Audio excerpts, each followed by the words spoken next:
Aling Sitang! Si Bebang! Bumili ng kape! Nasa pack! Sining Maggie sa labas? Sigaw na sigaw! Aling Sitang! Si Bebang po! Ano yan, princess? Si Bebang po! Bumili ng kape! Nasa pack! Si Bebang ko! Nasa pack! Nasaan siya? Doon po! Sa tindahan ni Aling Sonia! Kawawa naman yung anak ko! Tara! Punta natin, princess! Opo! Bebang anak! Nandyan ako! Malalago talaga sa akin sumapak sa'yo! Ayun po si Bebang, Aling Sitang!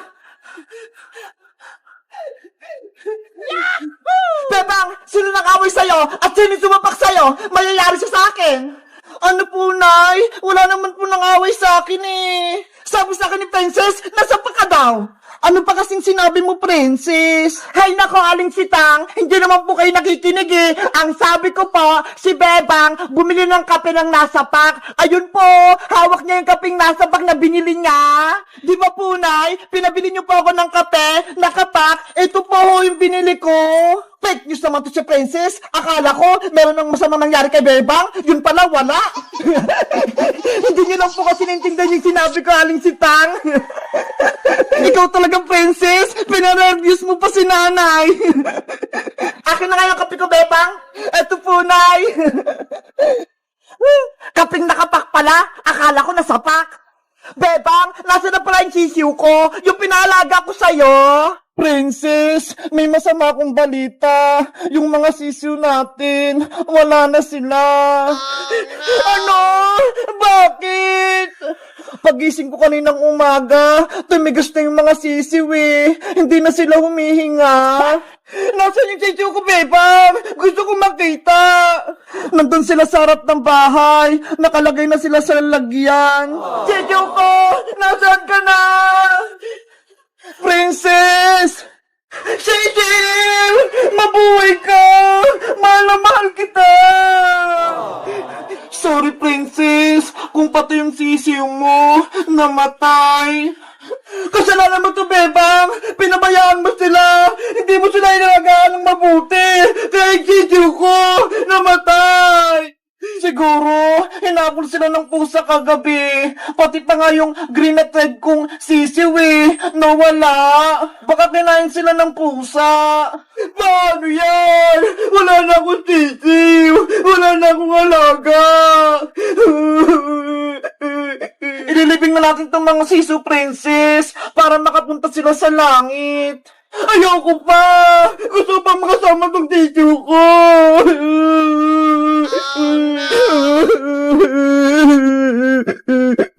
Guys, kayo rin ba namatay ng alagang sisiw? Anong ginawa nyo? Nilibing nyo ba sila? Mag-comment lang kayo. Bye-bye! Manong Tanod, halika na po rito. Nabuksan po namin yung pinto nila, Bebang. Saka nahuli na po namin si Maria. Nandun po siya sa loob. Nasa si Maria, Boyong, para madala ko na siya sa barangay. Bebang, yuhu, ilabas mo na si Maria. Nandito na si Barangay Tanod. Bebang, sabihin mo kay Manong Tanod, huwag niya akong hulihin. Diba, may kasalanan ka sa akin, Maria. Dapat pagbayaran mo yun. Sorry na, Bebang. Hindi ko na ulitin. Hindi na rin kita guguluhin. Totoo ba yun, Maria? Magbabago ka na? Oo, Bebang. Promise ko yan. Magpapakabait na ako. Basta huwag mo kong ipapahuli kay Manong Tanod, ah. Pag-iisipan ko pa. Bebang, ilabas mo na si Maria. Bebang, kinakabahan ako. Wait lang, Maria. Manong Tanod, Boyong, may sasabihin ako sa inyo. Ano yun, Bebang? Pasensya na po, pero hindi ko na po ipapabarangay si Maria. Ano? Bakit? Sabi kasi ni Maria, magbabago na siya, kaya naawa ako. Magpapakabait na daw siya, hindi niya na ako aawayin. Opo, Manong Tanod, hindi na po ako gagawa ng masama. Huwag niyo na po akong ulihin. Ay, aba? Parang di naman yan totoo. Biglang bumait si Maria. Kaya nga, nagsisinungaling lang yung Bebang. Dapat ulihin siya. Kasi po, Manong Tanod, naisip ko, wala po akong kasama rito sa bahay. Wala si Nanay, tapos wala rin si Tita Margaret. Kaya kami na lang ni Maria yung may iwan. Kaya wag niyo na po siyang hulihin. Wag niyo na po ako ipabarangay. Pangako ko po, magpapakabait na po ako. O siya, hindi ka na namin hulihin, Maria. Pero manong tanod, masama yung ugali ni Maria. Boyong, bigyan pa natin ng isang pagkakataon si Maria. Kung nagkasala siya, patawarin natin. Ano ba yan? Hindi pa mahuli si Maria? Manong tanod, ibig sabihin, hindi niyo na puhulihin si Maria? Oo, Bebang, hindi na namin dadalhin si Maria sa barangay, pero babantayan pa rin namin siya. Kung gagawa siya ng kasalanan, yari siya sa amin. Thank you po, Manong Tanod! Kay Bebang ka magpasalamat, kasi pinatawad ka niya. Thank you, Bebang! Pangako, magbabago na ako. Tutulungan kita sa gawaing bahay, tapos ituturing kitang kapatid. Mabuti kung ganun, Maria. Magiging masaya tayo dito.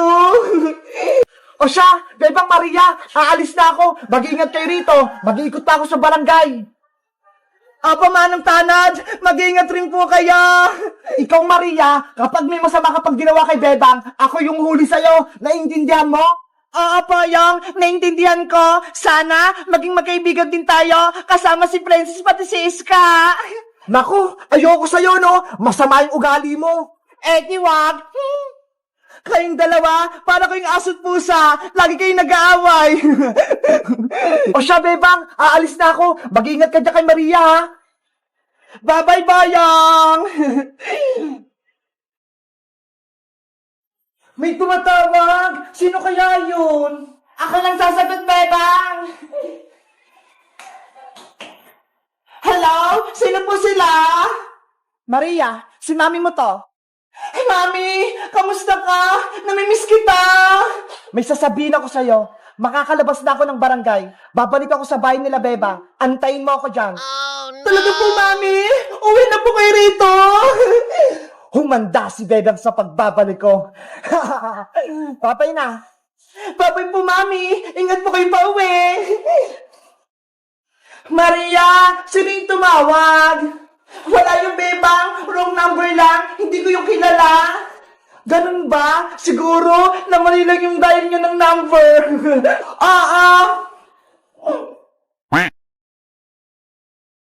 Guys, si Maria, pinatawad ko na, kaya siya na yung kasama ko dito sa bahay. Kaso, may tumawag sa telepono kanina, pero sabi ni Maria, hindi niya daw kilala.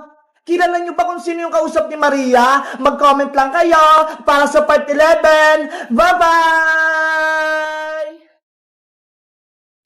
Mataya! May surprise ako sa'yo! May cake! Ang dami niyong bisita! Ang dami rin palang pagkain! Dahil birthday ni Mateo, kakanta natin siya ng Happy Happy Birthday, Mateo! Ready? Sing! Happy birthday, Mateo! Happy birthday, Happy birthday, happy birthday, happy birthday, Mateo! Isa pa! Happy birthday, Lolo! Happy Happy birthday, Lolo!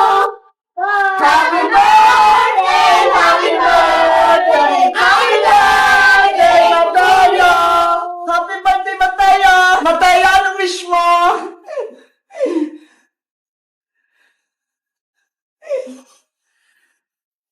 Ang haba naman ang wish ni Mateo. Wow! Wow! Happy birthday, Mateo! At ano yung cake mo? Tara na! Kain na na tayo! Kain na na! Sige na, kumain na kayo! Huwag kayong mahiya! Nasaan na kaya si Princess? Tsaka si Iska? Ang tagal naman nila! In-invite mo ba sila, Mateo? Opo! Asan na kaya sila? Bahala nga sila dyan. Baka mabusan silang pagkain. Kakain na ako. Mainit ka. Ito muna sa akin, lumpia. Ang sarap. Kain lang kayo dyan. Hala! Birthday pala ni Mateo! Nakalimutan ko! Bibilisan ko! Baka kumakain na sila! Hello, Mateo! Hello, Beba!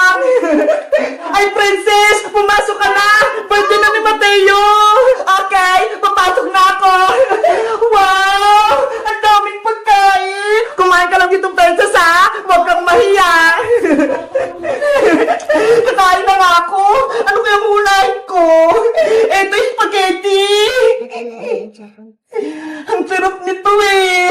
Favorite na favorite ko to. Ben. Dadamihan ko yung lumpia. Oh no!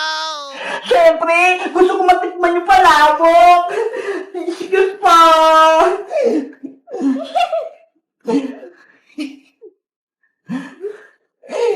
Hala si Princess! Punong-puno na yung pinggan niya! Ayan! Kakain na ako!